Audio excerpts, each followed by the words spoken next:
televisión española. Muy buenas tardes, bienvenidos a una nueva edición de Poeta del Mes. En esta ocasión nos visita Teresa Garbí, que ha venido desde Valencia, y quiero antes que nada decir sobre ella algunos datos biográficos. Estudió Filología Románica e impartió docencia en el Colegio Universitario de Huesca y en institutos de Lérida y Valencia, también en la Escuela Superior de Arte Dramático y en la Biblioteca de Valencia. Es también doctora y realizó su tesis, que estoy deseando leer, sobre la historia del feminismo. En 2013 fundó la editorial digital 1 y 0 Ediciones y es autora de un gran número de libros de relatos, poesía, prosa y ensayo. Entre sus libros de poesía destacan 5, El canto del ruiseñor, El aire encendido y Cada vez más tierra. Su poesía se caracteriza por el dominio de la palabra que lleva a lo esencial, al despojamiento. Sus versos rechazan todo tipo de impostura, hablan desde la verdad más auténtica. La sinceridad y la honestidad de su poesía, unidas a su gran belleza, desarma y emociona. Es una de las grandes poetas de nuestro país y me siento muy feliz de tenerla aquí y os voy a pedir un fuerte aplauso.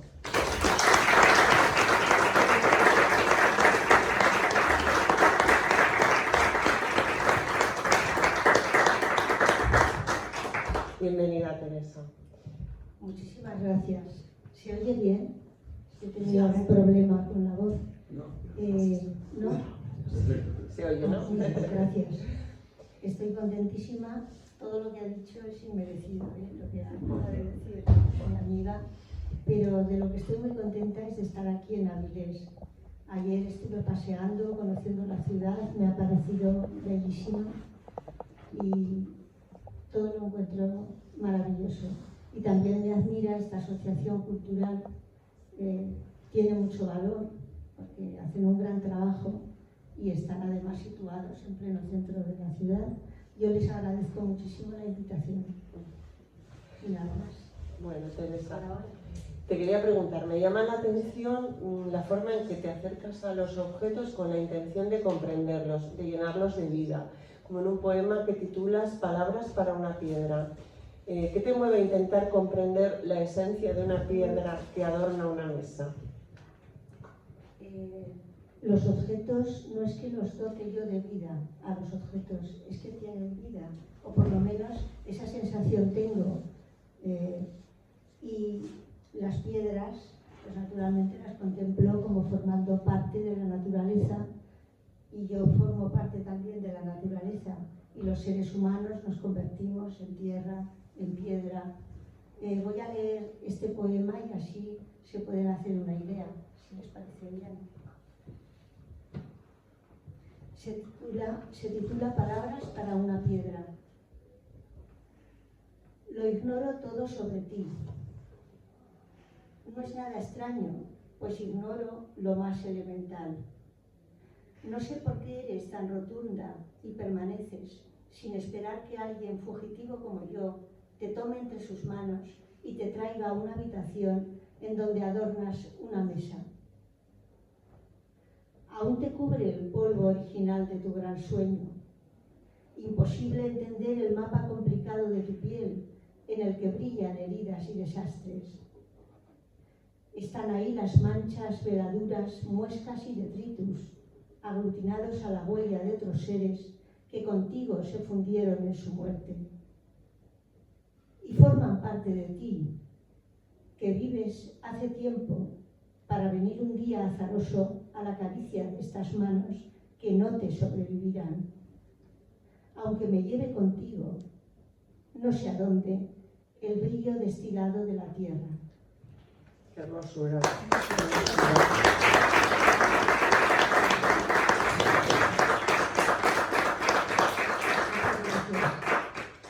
Nosotras tenemos algo en común, aparte del amor por la poesía, es nuestro amor y nuestra admiración por los perros. Esos animales cuya inteligencia medida en humana es limitada, pero sin embargo comprenden que la compañía es el más alto valor que puede regalarse. ¿De qué manera te inspira la entrega de ellos? Porque tú también tienes perro. Sí, es el perro de nuestro hijo, pero en fin, lo tenemos muchas veces. los animales nos quieren de una forma incondicional y los perros yo creo que es todavía mucho más notable.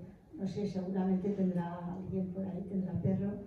Me ha inspirado mucho, no solamente he escrito este poema que voy a leer ahora, he escrito varios poemas sobre ellos, sino también un libro para enseñanza de español que se titula Una pequeña historia, y en un libro de relatos, El bosque de Serval, dedico un capítulo entero a hablar del maltrato animal y sobre todo a los perros. Voy a leer el del perro, a ver qué les parece. Se titula así: Perro. Su inteligencia, medida en humano, es limitada. Desde su punto de vista, si lo tiene porque él no juzga, ni sabe qué es eso de ser inteligente o no, nosotros somos quienes carecemos de facultades y por eso, por pura bondad, nos protege. En la vejez te ha llegado la hora de la generosidad. Le haces compañía, el más alto valor que puede regalarse. Acaricias su cabecita y sus barbas, le hablas. Recibes algún suspiro, un lametón. Si pudieras volver atrás, ofrecerías solo estar al lado, callada, sin nada más que tu compañía. Se lo ofrecerías a tus padres, a tus amigos perdidos. Serías un perrillo bueno para ellos. Su corazón, que ya no vive, habría palpitado en tu respiración de perro. La entrega animal, el silencio, la tierra blanda bajo el cuerpo leve, los árboles muertos de sed que siguen cantando y que llueven hojas amarillas bajo un cielo seco, ese cuerpo menudo que suspira de placidez mientras se va la vida.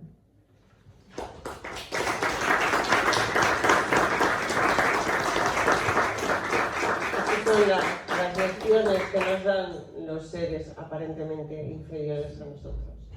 Luego hay un tema central en tu poesía que es el viaje definitivo, la muerte.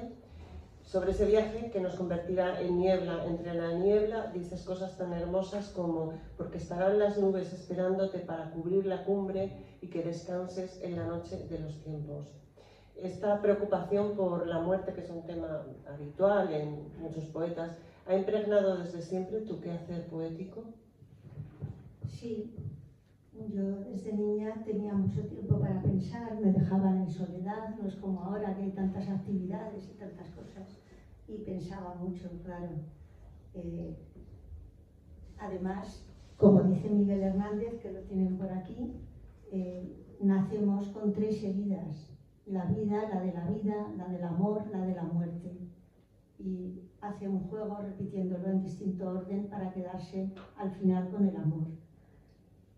El poema que acaba de citar se refiere en realidad a la subida a un monte, pero juego con una ambigüedad. Por una parte, yo soy montañera, me gusta mucho ir a la montaña y a veces, ahora no tanto, pero hemos hecho 3000.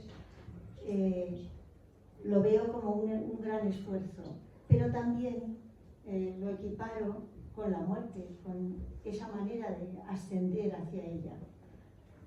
Es un poema y por eso es ambiguo. Y me equivoco si digo que la poesía metafísica de Quevedo es algo que te ha podido influir en esta forma de acercarte hacia la muerte. Me han influido los clásicos, naturalmente, porque he sido profesora de literatura toda mi vida y los he leído muy a gusto, y Quevedo me ha interesado muchísimo. La literatura barroca, algún libro han llegado a decir que era neobarroco, pero desde luego está ahí el existencialismo.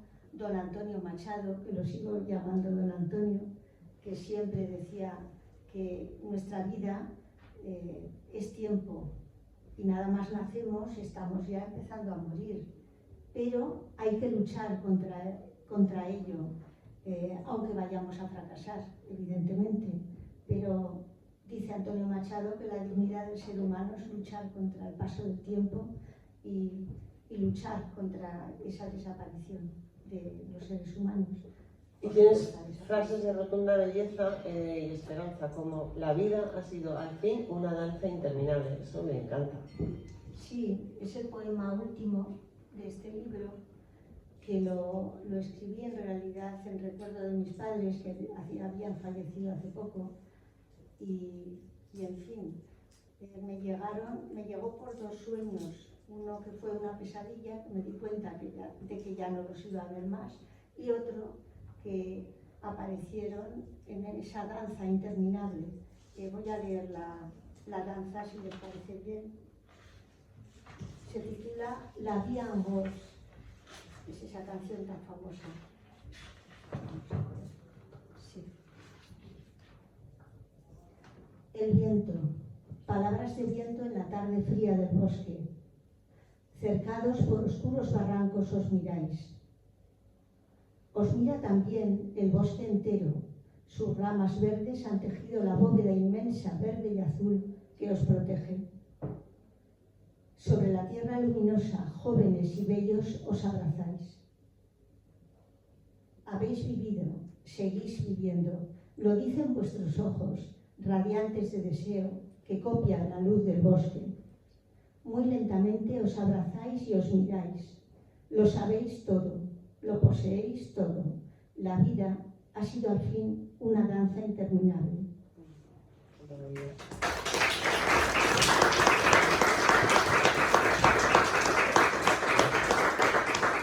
Has dicho que ese poema te vino en un sueño.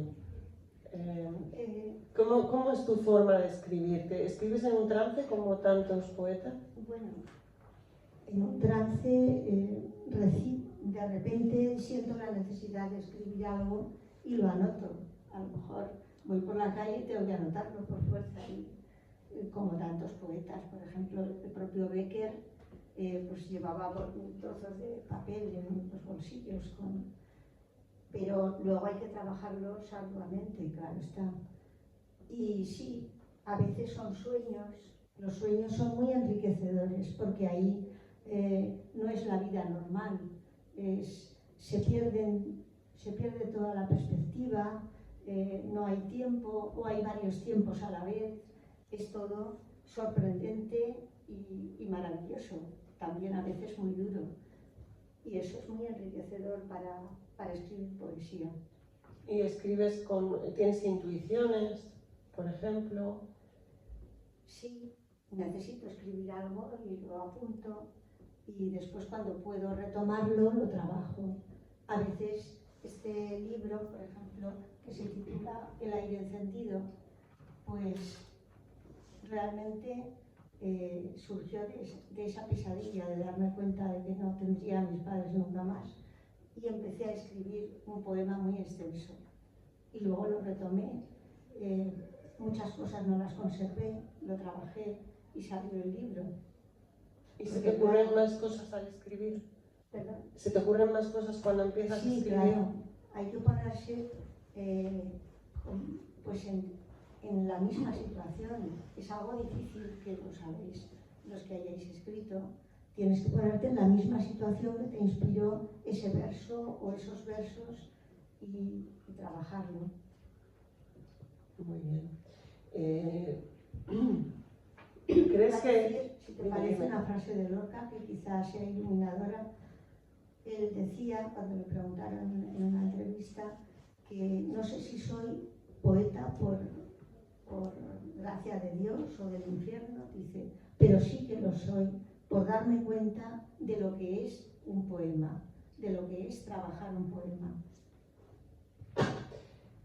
¿Consideras que el poema es impronunciable y que a ese impronunciable pertenecemos?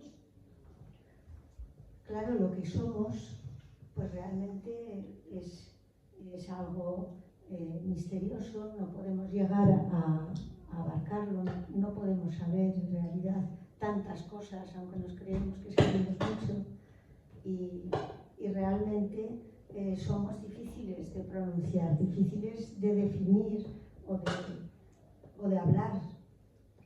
La poesía que tiende a captar lo más hondo, lo más sagrado, lo más intenso, pues naturalmente es lo más difícil también, pero es el mejor instrumento, me parece a mí, para conseguir saber algo. Pero las verdades de la poesía no son racionales, ¿no?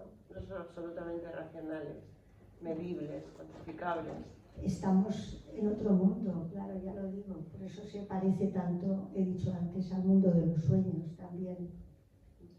Muy bien. Esta frase que has nombrado la dice Chus Patton, la tengo en uno de las partes del poemario, sí.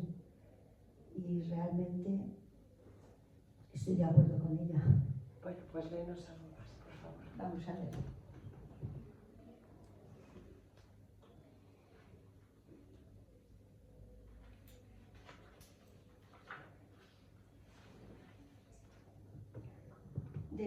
De este poema salió el título El aire encendido. Se llama preámbulo. Ahora habitamos la tierra. Vemos la sombra en el bosque. Escuchamos el canto del ruiseñor y el estruendo de la tormenta, para que luego nos recuerden y nos vean pasar en el aire encendido. Caminar siempre en un bosque, con la luz que un día tuviste la fortuna de ver. Caminar por la cuerda tensa, entre líneas sin salida. Somos supervivientes. Una multitud de muertos poseen la tierra. Ellos han abierto el camino. Realmente creo que es así.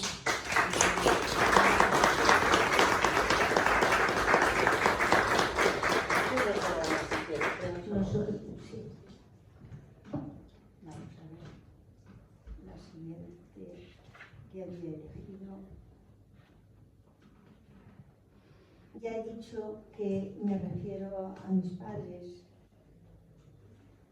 Al lado del fuego último estás, aquí a mi madre, junto a la cadiera en donde desfilaron tus padres y los padres de tus padres, todos muertos como tú ahora. Me dices, perdona nuestros errores. No sabíamos, eso es todo, no lo sabíamos, como tú tampoco lo sabes. Y ahora, este ahora de los muertos nos reúne para hablar, por debajo de todo, una balsa de agua que vibra y eleva nuestras palabras. Todo lo que sé y lo que no sé, lo aprendí de vosotros.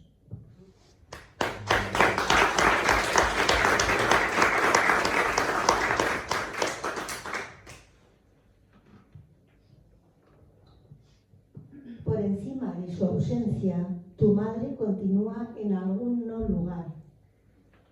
No habla, pero el viento trae su carne hecha polvo, tierra. Ya no te necesita. Descanse en paz. Que los jilgueros aspiren su cuerpo cuando canten. Que las aguas la lleven a Shanghái y que un niño la acaricie al beberla en el cuenco de sus manos suaves.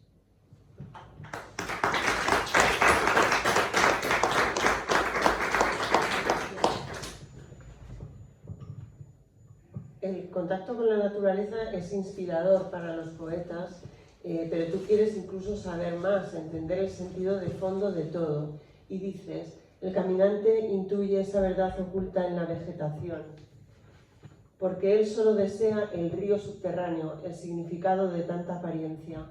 ¿De qué forma te ha ayudado el contacto con la naturaleza a buscar lo esencial, que es un rasgo de tu poesía?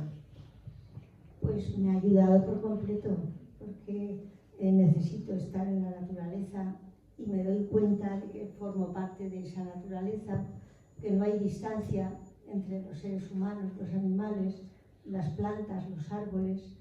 Sí, ya sé que racionalmente podemos pensar que sí, pero formamos todos parte de ese uno que es la naturaleza. Entonces la he tenido siempre en cuenta. Para mí escuchar el canto del grillo o estar caminando y ver los saltamontes o lo que sea, o un cervatillo, pues es verdaderamente emocionante. Y lo mismo las flores o los árboles.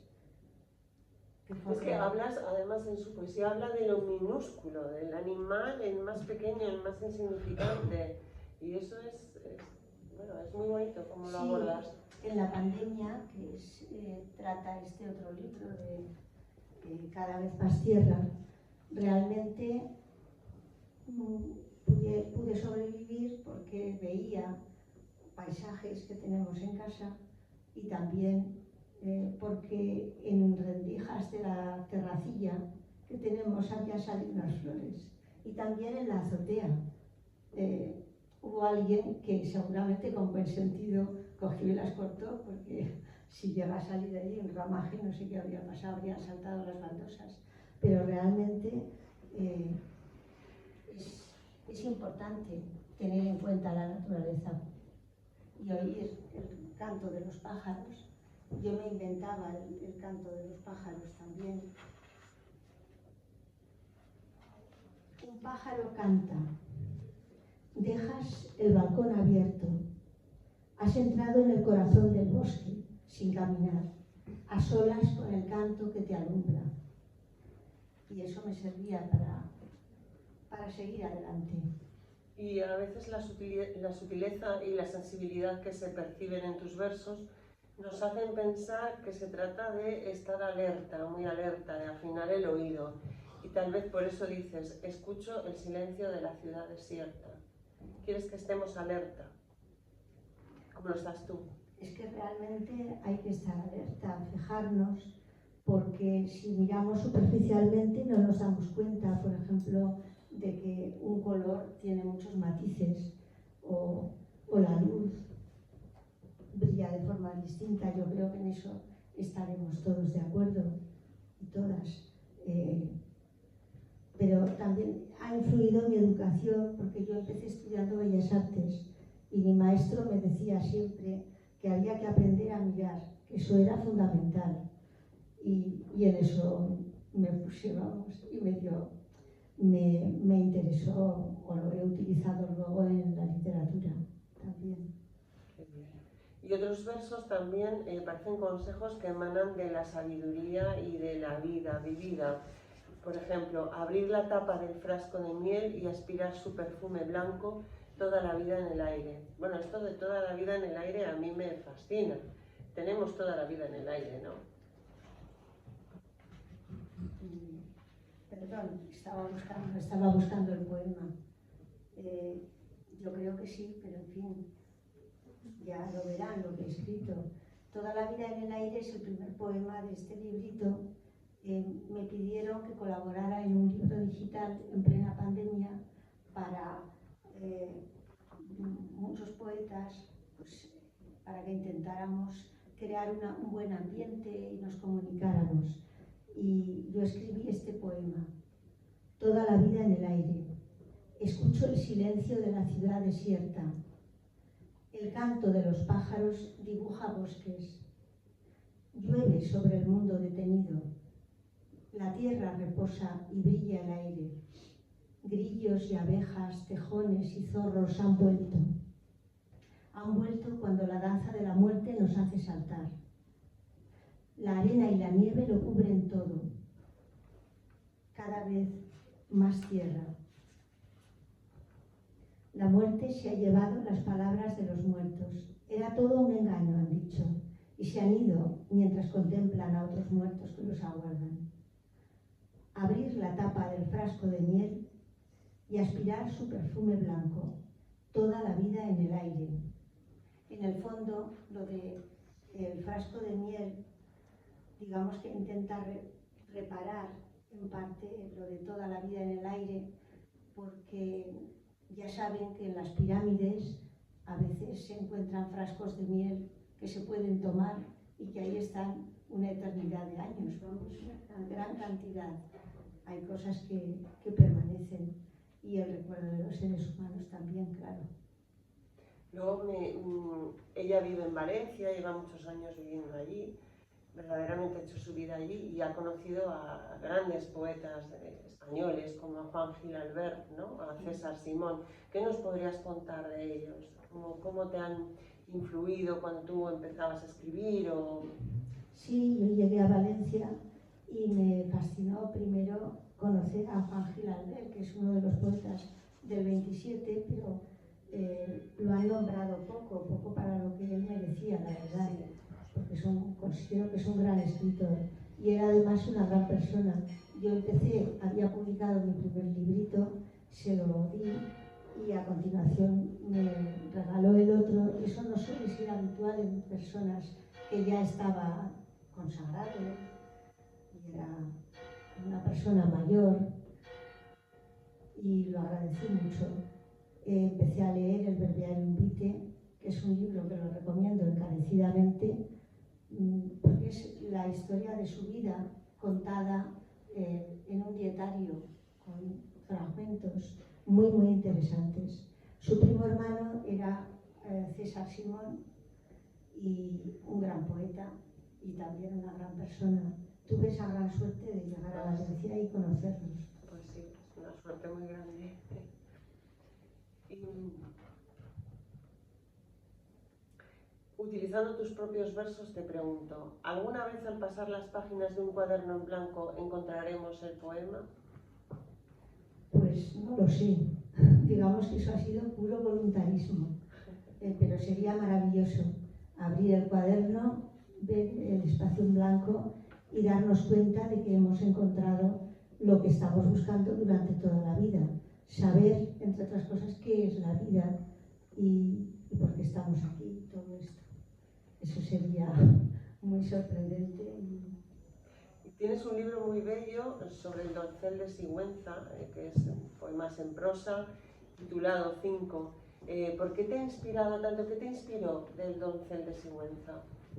Pues hace bastantes años fuimos, mi marido y yo, a Sigüenza, y fuimos a ver la capilla del doncel, y yo iba un poco, no sé, no me apetecía mucho porque como ya lo había visto en tantas fotografías y tal, pero llegué allí y me di cuenta de que era un ser vivo. No sé si lo conocerán, si han estado en Sigüenza, que es una villa o un pueblo bellísimo.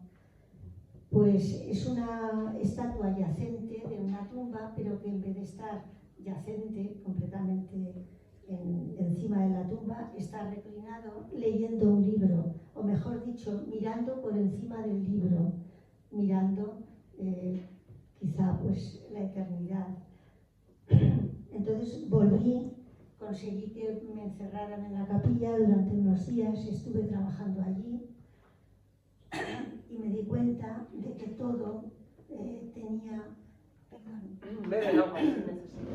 Sí.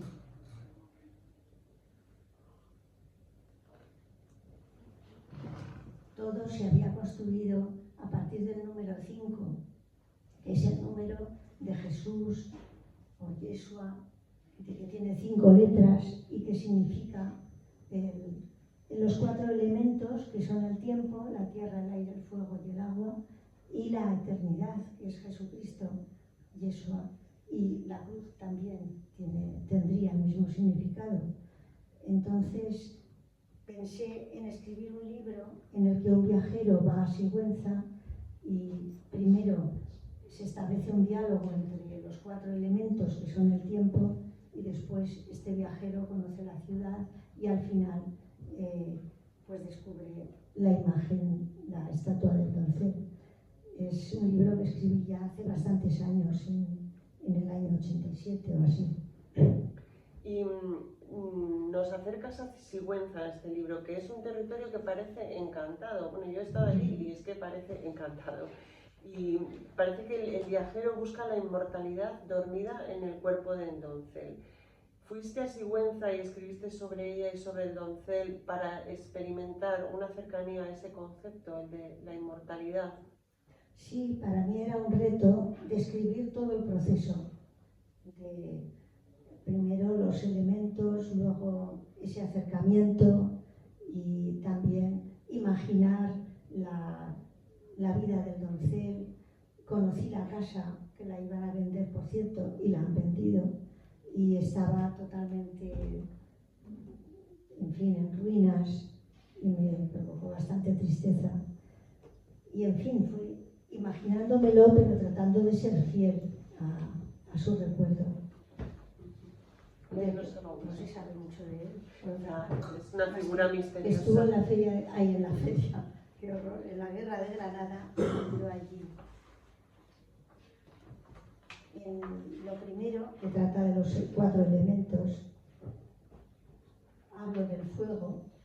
Te detuviste en mí, la tierra. Hubo un silencio.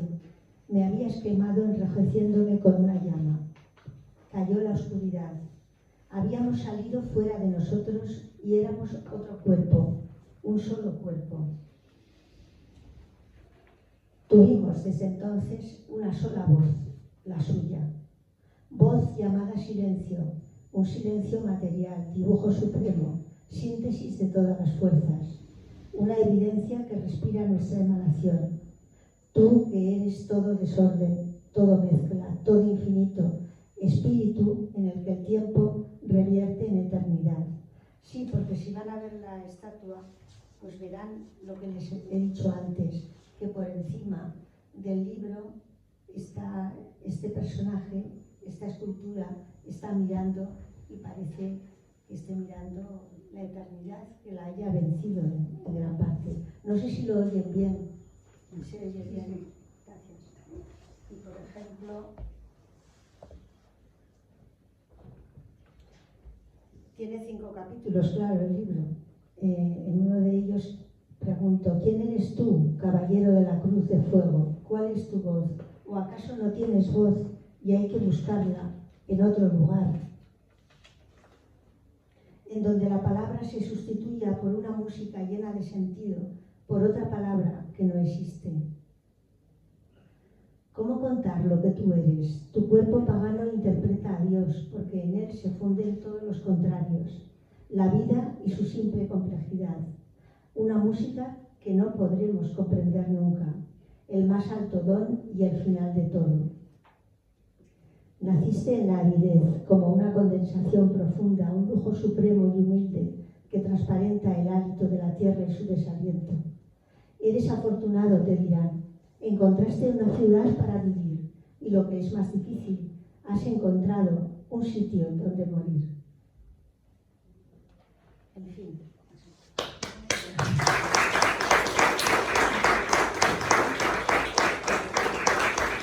Cuéntanos, ¿cómo fueron tus inicios literarios? ¿Cómo descubriste la poesía? ¿Qué autores te influyeron al principio? Sí, pues empecé de muy joven. Yo recuerdo desde niña, desde que me di cuenta de que estaba viviendo, pues tendría unos 4 años o así, o sea, no exagero. Pero luego empecé a escribir en la adolescencia, a los 13 años, y después publiqué un poco tarde, porque ya tenía, vamos, en el 81, creo, fue mi primer libro. Y naturalmente es todo un proceso de aprendizaje. Los primeros libros pues ya no interesan. Como decía Clarín. Clarín le hizo una reseña a Valle-Inclán y lo puso totalmente, vamos, dijo que no sabía escribir, que había que tirar el libro y tal. Y que realmente ese libro había que tirarlo al fuego. Valle-Inclán le dio una muestra de humildad, que naturalmente cuando escribes tienes que ser muy humilde, eso siempre, y le dijo, admirado maestro, tiene usted razón en todo. Yo ya he tachado todo el libro, lo tengo absolutamente tachado. Te lo he contado como anécdota. Los primeros libros, pues sí. Pero me haya ido un poco por las ramas. Me llama mucho la atención lo que dices de la humildad, porque no es común. En el mundo de la poesía hay muchísima vanidad. Entonces, es curioso, hay los dos extremos, el humilde y el vanidoso. No sé, realmente sí es, pero me parece absurdo estar vanidoso de algo de lo que quizá podemos acercarnos a algo, pero no podemos tener ninguna verdad cierta en nuestras manos, ni podemos sentirnos totalmente satisfechos de lo que escribimos. O sea que cuando uno se enfrenta a una obra de arte, sea un pintor, sea lo que sea, nunca va a poder dominar su materia, nunca va a poder ser grande como hasta el extremo de conocer lo que quiere escribir, que nos resulta muchas veces inaprensible. Yo siempre digo que la vanidad tiene un problema, que es que te impide tener una visión crítica sobre tu obra. Mucha vanidad. Y eso es un problema. Pero tú no la tienes. Tú no la tienes. ¿Y qué autores te han influido más a ti? Y tus autores de cabecera, los que relees una y otra vez. Entonces, tendría que citar a Cervantes, desde luego, a San Juan de la Cruz, que lo leo y releo continuamente, a los clásicos, pero también a Karen Blixen o Isaac Dinesen, la de Memorias de África, pero me interesan sobre todo sus relatos. La frase esta de todo en la vida o todo es posible en la vida es suya y está tomada del Festín de Babette, que lo han hecho en película y la recomiendo encarecidamente si les apetece verla, de Gabriel Axel, es el director. El Festín de Babette. ¿Y poetas? ¿Qué poetas te han influido? Pero bueno, aparte de ellos es que son incontables, claro, está Kafka, están los que ya hemos citado, Gil Albert, tengo por ahí, no sé si tengo apuntados algunos, bueno, no, Rosa Chaciel entre los españoles, Borges, Alejo Carpentier, escritoras como Silvia Plath, como Alejandra Pizarni, en fin, es que son tantísimos, pero hay que estar siempre leyendo, desde luego. Hay que estar siempre leyendo. Cernuda lo leí con pasión en la adolescencia también, Luis Cernuda, el poeta, don Antonio Machado, por supuesto. Y leer poesía y escribir poesía sana, ¿verdad? Nos ayuda a vivir. Por lo menos, desde luego, lo segundo que dices, estoy de acuerdo, nos ayuda a vivir, porque en la vida, pues naturalmente tenemos que tratar de investigar sobre lo que tenemos entre manos, sobre lo que somos y lo que estamos viviendo. Y eso es un objetivo total y radical de la poesía y naturalmente nos ayuda. Bueno, aquí hay unos cuantos poetas. No sé si alguien le quiere preguntar algo a Teresa, aprovechar esta oportunidad o comentar algo. ¿Nadie?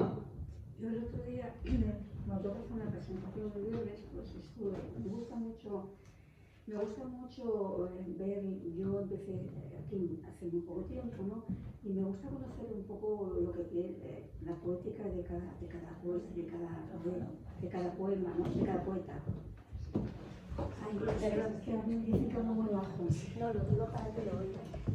Entonces, hablando de Miguel Hernández, para mí Miguel Hernández, aparte de un poeta, es más que un poeta. A mí me gustan muchísimos poetas, no tengo ninguno preferido. Empecé en esto en el 2020 y yo lo que quiero es aprender. Y me gusta, pues todo lo que hay en mis manos, unas cosas más, otras cosas menos, otras no me gustan, no porque no me llega, por muchos motivos, ¿no?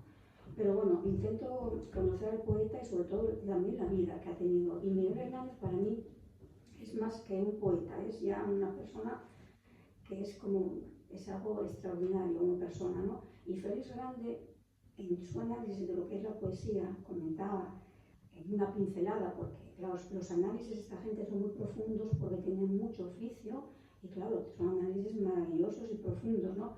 Una pincelada decía que es insuperable el verso, el que citas también Hernández, de tanto penar para morirse uno. Que eso, dice Félix Grande, no lo supera nada, porque es, dice él, el resumen de la especie. Los análisis de esta gente, repito, son muy profundos, pero claro, yo he cogido algo que resuene superficialmente en mí, y no digo superficialmente como algo peyorativo, sino porque en ese momento es el momento de evolución en el que me encuentro. Yo no puedo ir a análisis tan profundos, aunque me gusta leerlos, ¿no? Y esa frase de Félix Grande dijo, oye, madre mía, Miguel Hernández es una persona que encandila a la gente. Sí. Bueno, Teresa tiene algo parecido, porque tiene algo parecido, porque ella aborda mucho el tema de la muerte con una gran profundidad y dice, por ejemplo, Míralos, están muertos, no temas. Todas las vidas se quedan en nada. En esa nada has vivido. Es tremendo también. Sí. A propósito de Miguel Hernández, que acabas de mencionar, pues hoy hay una noticia muy importante, que se ha anulado la sentencia que en su día lo mandó a la cárcel, o sea, a la muerte. Y creo que todas las personas que tenemos una sensibilidad por la poesía, o cualquier ser humano en realidad, debe alegrarse, ¿no? No se arregla nada, pero es justicia. Claro. Nada más que eso. Sí, sí. Gracias. Además,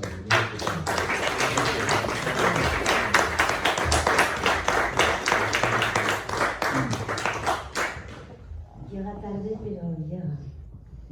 Pues Miguel Hernández tiene un cuarteto. Vaya, siento la voz. No te preocupes, bebe agua que igual te ayuda. Tiene un cuarteto que es prodigioso, Hijos de la luz y de la sombra,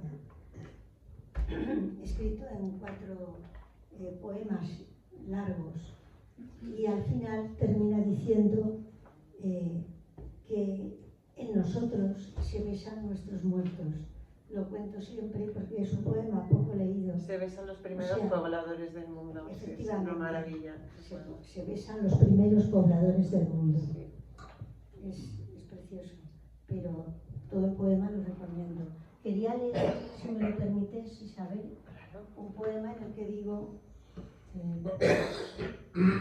porque escribo: has venido para ver los árboles, la luz que se filtra entre las hojas, el agua. Has venido para escuchar el canto del grillo y de los pájaros. Eres testimonio de algo que brilla en la sombra y nunca ha dicho nada.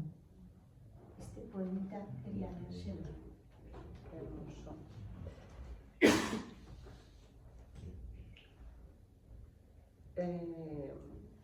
También dices, en el aire encendido, hago ejercicios para la muerte, reviso los objetos, los libros que me sobrevivirán.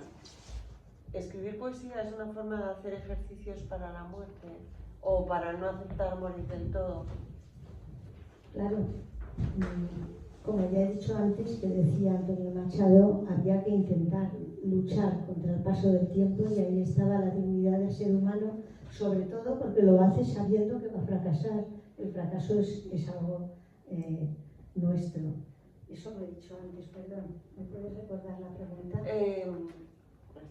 Hago ejercicios. Sí. Yo creo que la muerte es una parte de la vida y tenemos que asumirlo, y hay que estar preparados. En el Renacimiento y en el Barroco había artes de morir. Los grandes escritores publicaban o escribían sus ideas sobre lo que había que hacer para prepararse para la muerte. El propio Erasmo de Rotterdam también.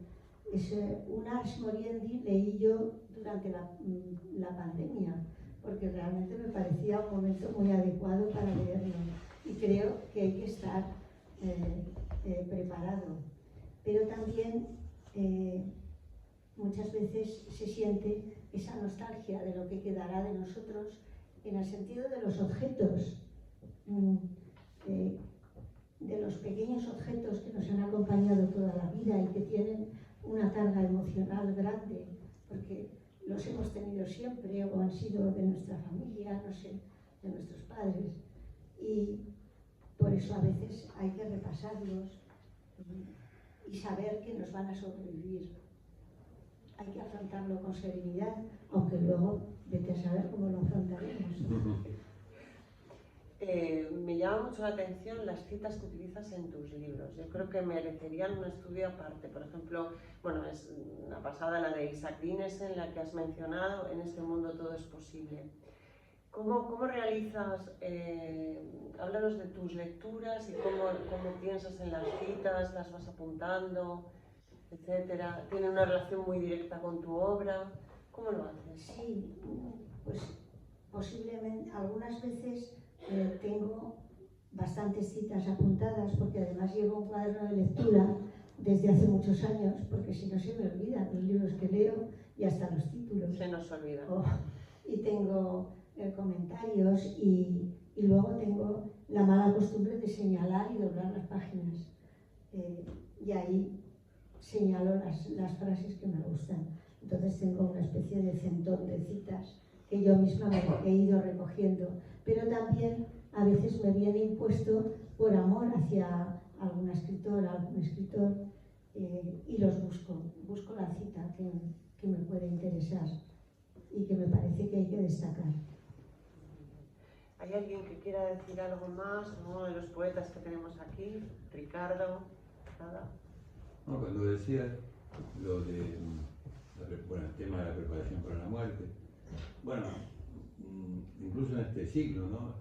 Me lleva a pensar en el premio Nobel Elias Canetti, que tiene todo un libro, bueno, no llegó a publicarlo, pero una carpeta que ha dado lugar a varias publicaciones parciales. Él hace una actitud no de preparación, de rebeldía absoluta contra la muerte, teniendo la certeza de que se iba a morir.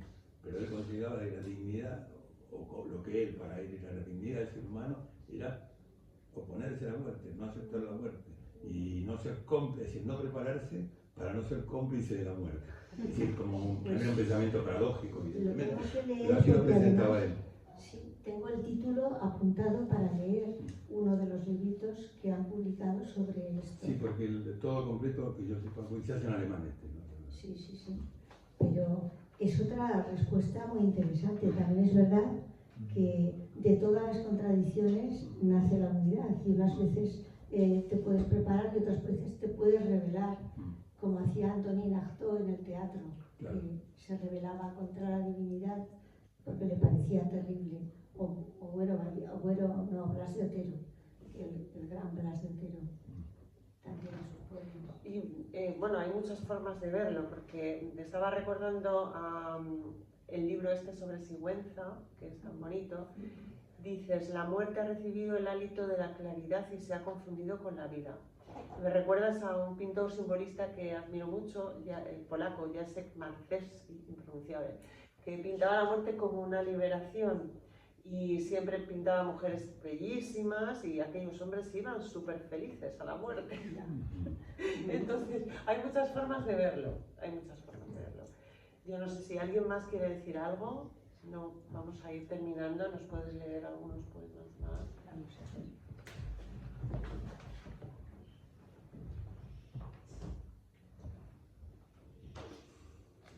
Este libro son cortitos. Este también lo he leído.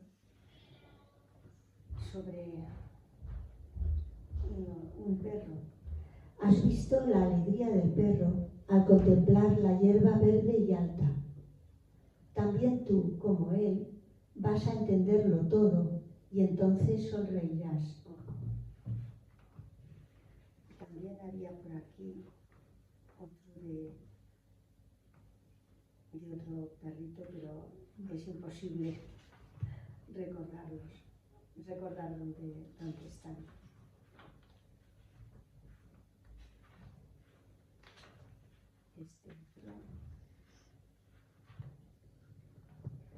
Una niña entra en el bosque, señala el techo de ramas y la hierba, acaricia la corteza de los árboles, las hojas, las flores diminutas, ese rastro sagrado.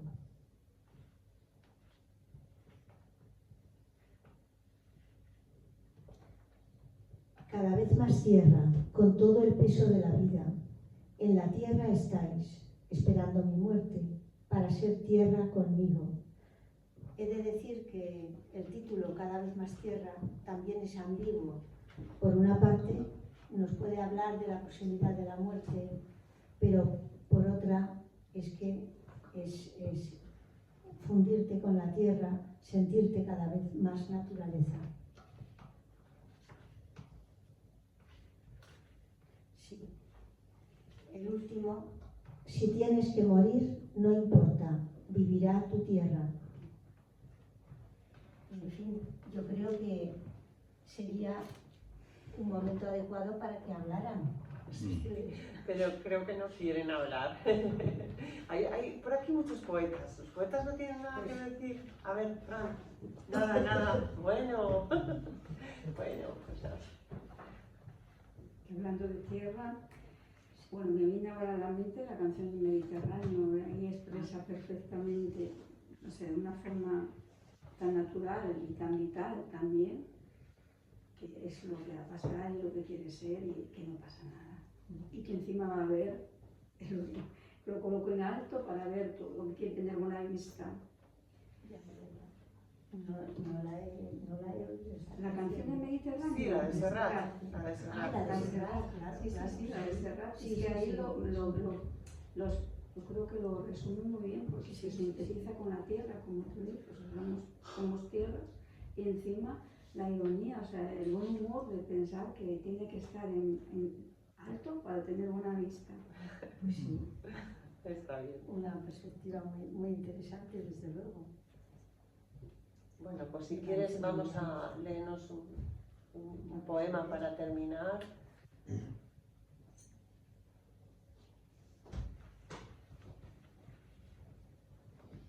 Han llamado en la noche. Has salido a escuchar al ruiseñor.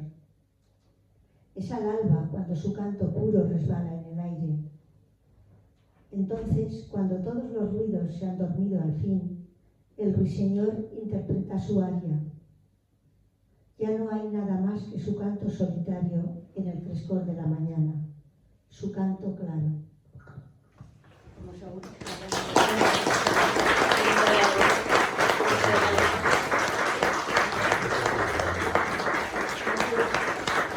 No puedo ser pesada abrumando con más lecturas y he estado muy feliz y les agradezco muchísimo el recibimiento y en fin, el cariño con el que me han recibido. Lo recordaré siempre.